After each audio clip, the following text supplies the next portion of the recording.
वाहिगुरु जी का खालसा वाहिगुरु जी की फतेह। आओ गुरु की साध संगत, अज आपां बाबा जी दे जीवन इतिहास दे विचों साखी सरवण करदे हां, जिस दे विचों सानू पंथ दे आगूआं परमार्थ अते राजनीति दे बारे जानकारी प्राप्त होवेगी। कोई पंथ दे आगू किहो जे होने चाहिए हन, राजनीति किस तरह की होनी चाहिए है, ते परमार्थ ते चलण वालियां दा की साडी जिंदगी दे विच रोल है, की देन है। आओ प्यार सहित श्रद्धा भावना दे नाल बाबा जी दे चरनां नाल जुड़ के साखी सरवण करते हाँ। गुरु की साध संगत, भाई साहब भाई गुरमुख सिंह जी बाबा जी दे हजूरी रागी साध संगत ईश्वर चमत्कार दे विच लिखदे ने, चौथे भाग दे विच पन्ना नंबर 60 ते लिखदे ने कि एक बार अकालियां ने बाबा जी नूं काली पग बन्नण वास्ते बंदा भेजिया सी, बई तुसी काली पग बन लो तो पंथ की चढ़दी कला हो जाएगी। अगों बाबा जी ने कहा, धन धन बाबा आनंद सिंह जी महाराज ने, बई साडे कोलों चिट्टी पग लै जाओ, तुसी इउं करियो, काली ते चिट्टी दोनां नूं सरोवर विच जिथे हरकी पौड़ी है ना, हरकियां पौड़ियां दे विच उत्थे तार दिओ। जे तां काली पग तर आई तां असीं भाई काली पग बन लवांगे, ते जे किते चिट्टी तर आई तां तुसीं चिट्टियां बन लैणियां। साध संगत ये वचन सुन के अगे किसी का बोलण का हौसला ना पिया, मन विच एक तोखला, मन दे विच एक डर सहम पैदा हो गया भी कमाई वाले महापुरख ने ये ना होवे किते काली पग सरोवर दे विच डुब जाए ते चिट्टी पग तरन लग जाए, सानू चिट्टियां ही बन्नणियां पै जाण ते साडी तां अकालियां दी पार्टी खत्म ही हो जाएगी। सो गुरु की साध संगत, एक बारी बाबा जी कतक की पूर्णमासी तो 5-6 दिन पहले ननकाना साहब गए। उथे मास्टर तारा सिंह आया होया सी ते बाबा जी नूं कहण लगे कि मेरे नाल महाराज जलूस विच अपने जथे समेत शामिल होवो। मास्टर तारा सिंह जी कहण लगे बाबा जी नूं कि मेरे नाल जलूस विच अपने जथे समेत शामिल होवो, तां अगों बाबा जी ने ना कर दिती। जदों ना कर दिती ना गुरु की साध संगत, तां इस गल दा मास्टर जी ने बहुत गुस्सा कीता, बहुत गुस्सा कीता। फिर समा आया, गुरु की साध संगत बाबा जी 1943 विच 13 भादरों 29 अगस्त नूं अमृत वेले नानकसर कलेरा 12 दरी सीस महल विखे जदों सरीर रूपी चोला त्याग के गुरु साहब गुरु नानक देव महाराज जी दे चरनां विच जा विराजे न, जदों दरगाह विच चले गए तां नानकसर बहुत इकट्ठ सी। गड्डियां नानकसर उस वेले खड़ के लंघदियां सन, आ ट्रेनां उस वेले नानकसर खड़ के लंघदियां सन, क्योंकि उस वेले स्टेशन नहीं सी बनिया। मास्टर जी लाहौर तो दिल्ली जा रहे सन। जदों नानकसर गड्डी खड़ी तां कारण पुछया भी ये गड्डी क्यों खड़ो गई, इत्थे तां स्टेशन कोई नहीं, ये गड्डी क्यों खड़ो गई? तां पता लग्या, नालदियां ने दस्सिया कि बाबा नानक सिंह जी महाराज शरीर छड्ड गए ने। बाबा नंद सिंह जी महाराज अपना शरीर रूपी चोला त्याग गए ने। नाल दे साथियां ने जदों ये कहा ते नाल ही ये आख्या कि महाराज आपां नानकसर हो चलीए।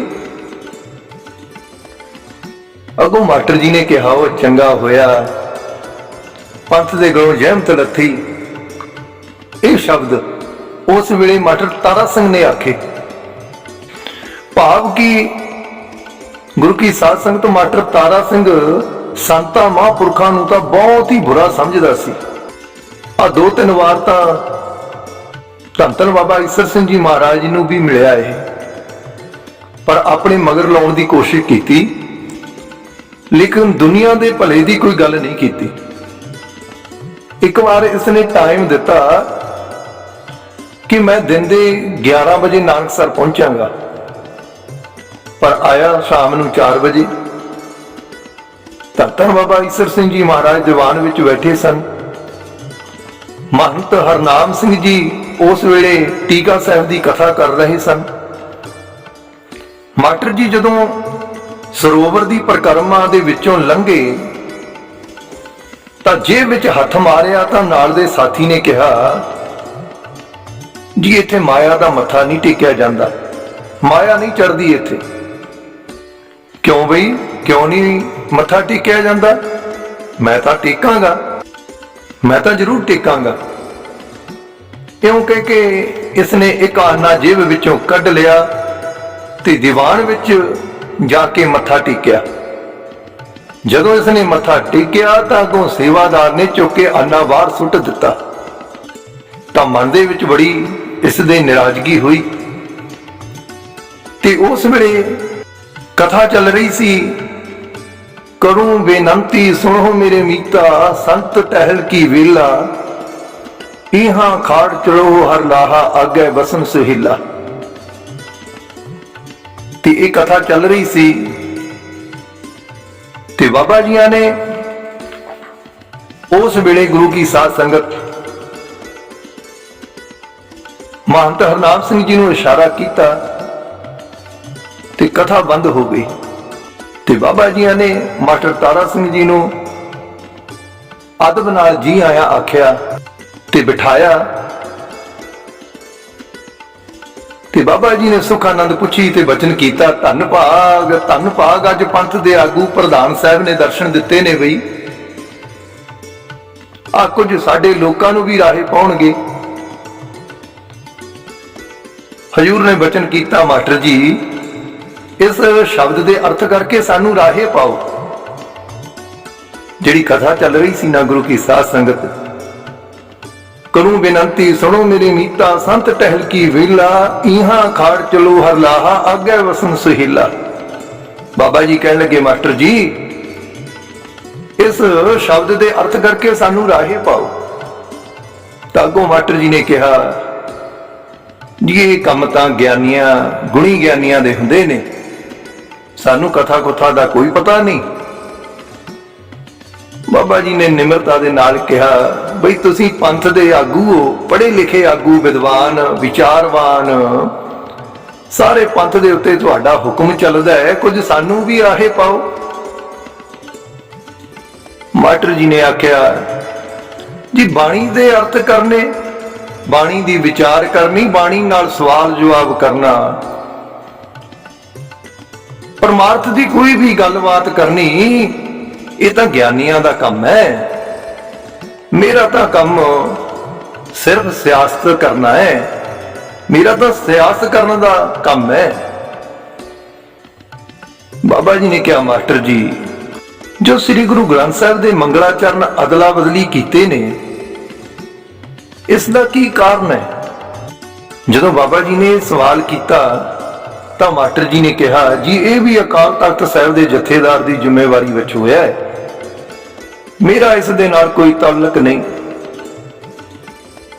बाबा जी कहने लगे, मास्टर जी तुहाडे दस्तखत कीते तो बगैर ही हो गया।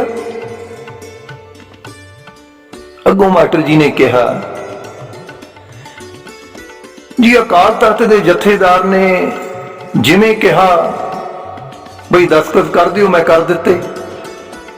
ਮੈਨੂੰ ਕੁਝ ਪਤਾ ਨਹੀਂ ਆ ਕਿਸ ਵਾਸਤੇ ਦਸਤਖਤ ਕਰਾਏ ਹਨ। ਬਾਬਾ ਜੀ ਜਰਾ ਗੰਭੀਰ ਹੋ ਕੇ ਕਹਿਣ ਲੱਗੇ, ਮਾਸਟਰ ਜੀ ਤੁਸੀਂ ਸੋਚੇ ਸਮਝੇ ਬਗੈਰ ਤੇ ਵਿਚਾਰੇ ਤੋਂ ਬਿਨਾਂ ਹੀ ਦਸਤਖਤ ਕਰ ਦਿੱਤੇ। ਜਿਸ ਕੰਮ ਦਾ ਪਤਾ ਹੀ ਨਹੀਂ ਉਸ ਉੱਤੇ ਦਸਤਖਤ ਕਰਨ ਦਾ ਮਤਲਬ ਕੀ ਹੋਇਆ? ਮਾਸਟਰ ਜੀ ਗੁੱਸੇ ਵਿੱਚ ਕਹਿਣ ਲੱਗੇ ਆਪਣੇ ਸਾਥੀਆਂ ਨੂੰ ਉਸ ਵੇਲੇ, ਚਲੋ ਵੀ ਚੱਲੀਏ, ਸਾਡੇ ਕੋਲ ਟਾਈਮ ਨਹੀਂ ਗੱਲ ਕਰਨ ਦਾ। ਤੇ ਗੁਰੂ ਕੀ ਸਾਧ ਸੰਗਤ ਇਉਂ ਕਹਿ ਕੇ ਉੱਠ ਕੇ ਤੁਰ ਪਏ। ਚਲੇ ਗਏ ਨਾਨਕਸਰ ਤੋਂ ਤੇ ਬਾਬਾ ਜੀ ਆਪਣੇ ਆਸਣ ਤੇ ਬੈਠੇ ਰਹੇ ਤੇ ਹੁਕਮ ਦਿੱਤਾ ਗੁਰੂ ਕੀ ਸਾਧ ਸੰਗਤ ਉਸ ਵੇਲੇ ਮਹੰਤ ਹਰਨਾਮ ਸਿੰਘ ਜੀ ਨੂੰ ਕਿ ਕਥਾ ਸ਼ੁਰੂ ਕਰੋ। ਕਥਾ ਸ਼ੁਰੂ ਹੋ ਗਈ। ਬਾਬਾ ਜੀ ਨੇ ਕਥਾ ਸਰਵਣ ਕੀਤੀ, ਸੰਗਤਾਂ ਨੇ ਕਥਾ ਸਰਵਣ ਕੀਤੀ। ਜਦੋਂ ਕਥਾ ਦੀ ਸਮਾਪਤੀ ਹੋਈ, ਕਥਾ ਤੋਂ ਬਾਅਦ ਬਾਬਾ ਜੀ ਨੇ ਕਿਹਾ, ਬਈ ਜੇ ਪੰਥ ਦੇ ਆਗੂ ਨੂੰ ਪਰਮਾਰਥ ਦਾ ਕੁਝ ਪਤਾ ਹੀ ਨਹੀਂ ਤਾਂ ਪੰਥ ਦੇ ਆਗੂ ਕਿਉਂ ਬਣਦੇ ਹੋ? ਜੇ ਪੰਥ ਦੇ ਆਗੂ ਨੂੰ ਪਰਮਾਰਥ ਦਾ ਕੁਝ ਪਤਾ ਹੀ ਨਹੀਂ ਤਾਂ ਪੰਥ ਦੇ ਆਗੂ ਕਿਉਂ ਬਣਦੇ ਹੋ? ਰੀਸਾਂ ਮਹਾਰਾਜ ਕਲਗੀਧਰ ਪਾਤਸ਼ਾਹ ਦੀਆਂ ਕਰਦੇ ਹੋ, ਜਿਨ੍ਹਾਂ ਨੇ ਧਰਮ ਪਿੱਛੇ ਮਾਤਾ ਪਿਤਾ ਤੇ ਬੱਚੇ ਸ਼ਹੀਦ ਕਰਵਾ ਦਿੱਤੇ ਤੇ ਧਰਮ ਦੇ ਪੂਰਨੇ ਪਾ ਕੇ ਸਿਖਲਾਈ ਕਰਾਈ ਹੈ। ਇਹ ਲੋਕ ਧਰਮ ਦੇ ਠੇਕੇਦਾਰ ਬਣਦੇ ਹਨ ਤੇ ਧਰਮ ਦਾ ਪਤਾ ਹੀ ਕੋਈ ਨਹੀਂ ਤੇ ਰੀਸਾਂ ਉਹਨਾਂ ਦੀਆਂ ਕਰਦੇ ਹਨ। ਅੰਧਾ ਆਗੂ ਜੇ ਥੀਏ ਸਭ ਦੇਸ ਮੁਹਾਵੇ। ਬਈ ਇਸ ਮਾਸਟਰ ਨੇ ਸਾਰੇ ਪੰਥ ਨੂੰ ਐਸਾ ਬਰਬਾਦ ਕੀਤਾ ਹੈ ਜੋ ਹੁਣ ਤੱਕ ਧੱਕੇ ਖਾ ਰਿਹਾ ਹੈ। ਪਰ ਇਹ ਹੋਇਆ ਕਿਉਂ? ਭਾਈ ਸਾਹਿਬ ਭਾਈ ਗੁਰਦਾਸ ਜੀ ਕਹਿੰਦੇ ਹਨ ਕਿ ਮਾਰਿਆ ਸਿੱਕਾ ਜਗਤ ਵਿੱਚ ਨਾਨਕ ਨਿਰਮਲ ਪੰਥ ਚਲਾਇਆ। ਭਈ ਇਸ ਨਿਰਮਲ ਪੰਥ ਤੇ ਖਾਲਸੇ ਵਿੱਚ ਕੋਈ ਵੀ ਫਰਕ ਨਹੀਂ। ਇਸ ਪੰਥ ਨੂੰ ਚਲਾਉਣ ਵਾਸਤੇ ਬਾਬਾ ਅਨੰਦ ਸਿੰਘ ਜੀ ਮਹਾਰਾਜ ਜੀਆਂ ਨੇ ਗੁਰੂ ਗ੍ਰੰਥ ਸਾਹਿਬ ਦੀ ਸੇਵਾ ਸਿਮਰਨ ਤੇ ਕੀਰਤਨ ਕਰਨ ਦੀ ਜਾਂਚ ਸਿਖਲਾਈ ਤੇ ਕਰਾਈ ਤੇ ਕਾਲੀਆਂ ਨੇ ਆਪਣਾ ਪੰਥ ਸੇਵਾ ਸਿਮਰਨ ਤੋਂ ਬਗੈਰ ਆ ਜਾਇਦਾਦਾਂ ਤੇ ਕਬਜ਼ਾ ਕਰਨ ਤੇ ਪੂਜਾ ਧਾਨ ਖਾਣ ਦਾ ਤਰੀਕਾ ਬਣਾਇਆ ਤੇ ਰਾਗੀ ਪ੍ਰਚਾਰਕਾਂ ਉਹਨਾਂ ਨੂੰ ਲਾਇਆ ਜਿਹੜੇ ਇਹਨਾਂ ਦੇ ਹੱਕ ਵਿੱਚ ਕਥਾ ਕੀਰਤਨ ਕਰਨ। ਇਹਨਾਂ ਨੇ ਕੋਸ਼ਿਸ਼ ਇਹ ਕੀਤੀ ਕਿ ਸੰਤਾਂ ਮਹਾਂਪੁਰਖਾਂ ਨੂੰ ਆਪਣੇ ਨਾਲ ਰਲਾਇਆ ਜਾਵੇ।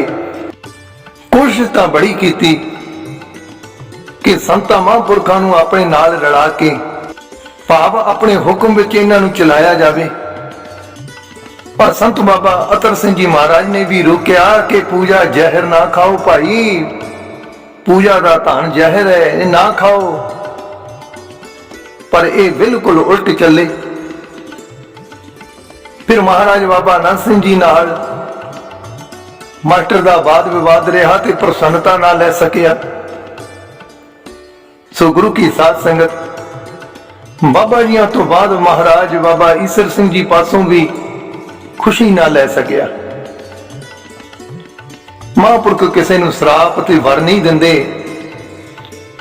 ਪਰ ਜੀਵ ਦੇ ਆਪਣੇ ਕਰਮ ਹੀ ਉਸ ਲਈ ਵਰਤੇ ਸਰਾਫ ਬਣ ਜਾਂਦੇ ਹਨ। ਇਹ ਮਾਸਟਰ ਤਾਰਾ ਸਿੰਘ ਜੀ ਦਾ ਰਸਾਲਾ ਜਿਹੜਾ ਛਪਦਾ ਸੀ ਗੁਰੂ ਕੀ ਸਾਧ ਸੰਗਤ ਸੱਤ ਸਿਪਾਹੀ, ਉਸ ਦੇ ਵਿੱਚ ਵੀ ਇਸ ਨੇ ਸੰਤਾਂ ਦੀ ਨਿੰਦਿਆ ਬੜੀ ਕੀਤੀ। ਕੋਈ ਇਹੋ ਜਿਹਾ ਰਸਾਲਾ ਨਹੀਂ ਜਿਹਦੇ ਵਿੱਚ ਸੰਤਾਂ ਦੀ ਨਿੰਦਿਆ ਨਾ ਕੀਤੀ ਹੋਵੇ। ਮਾਸਟਰ ਜੀ ਨੂੰ ਅੰਗਰੇਜ਼ ਸਭ ਕੁਝ ਦੇ ਰਹੇ ਸਨ ਪਰ ਕੁਝ ਲੈ ਨਾ ਸਕੇ ਤੇ ਬਾਅਦ ਵਿੱਚ ਝੋਲੀ ਅੱਡ ਕੇ ਸਾਰੀ ਕੌਮ ਨੂੰ ਮੰਗਤਾ ਬਣਾ ਕੇ ਰੱਖ ਦਿੱਤਾ। ਭਾਵ ਕਿ ਕੌਮ ਜੀਵਦਿਆਂ ਵਿੱਚ ਨਾ ਮਰਿਆਂ ਵਿੱਚ। ਜੇ ਕਿਤੇ ਪੰਥ ਦੇ ਆਗੂ ਕੁਝ ਪਰਮਾਰਥ ਦੀ ਪੜ੍ਹਾਈ ਕਰ ਲੈਣ, ਪਰਮਾਰਥ ਨੂੰ ਸਮਝ ਲੈਣ, ਤਾਂ ਜਿਹੜੀ ਰਾਜਨੀਤੀ ਕਰਦੇ ਹਨ ਉਸ ਨੂੰ ਫਿਰ ਗੁਰਮਤਿ ਅਨੁਸਾਰ ਕਰਨ ਤਾਂ ਸਤਿਗੁਰਾਂ ਦੇ ਵਚਨ, ਫਿਰ ਉਹ ਵਚਨ ਰਾਜ ਕਰੇਗਾ ਖਾਲਸਾ ਆਕੀ ਰਹੇ ਨਾ ਕੋਏ, ਖੁਆਰ ਹੋਏ ਸਭ ਮਿਲेंगे ਬਚੇ ਸ਼ਰਨ ਜੋ ਹੋਏ। ਫਿਰ ਇਸ ਪੰਥ ਦੀ ਇੰਨੀ ਤਰੱਕੀ ਹੋਵੇਗੀ, ਇੰਨੀ ਚੜ੍ਹਦੀ ਕਲਾ ਹੋਵੇਗੀ, ਇਹ ਕਹਿਣ ਸੁਣਨ ਤੋਂ ਬਾਹਰ ਹੈ ਗੁਰੂ ਕੀ ਸਾਧ ਸੰਗਤ। हर सिख पंथ दा अंग है। जे किते सब नूं कलावे विच लिया जावे तां पंथ दी सदा ही चढ़दी कला रहेगी।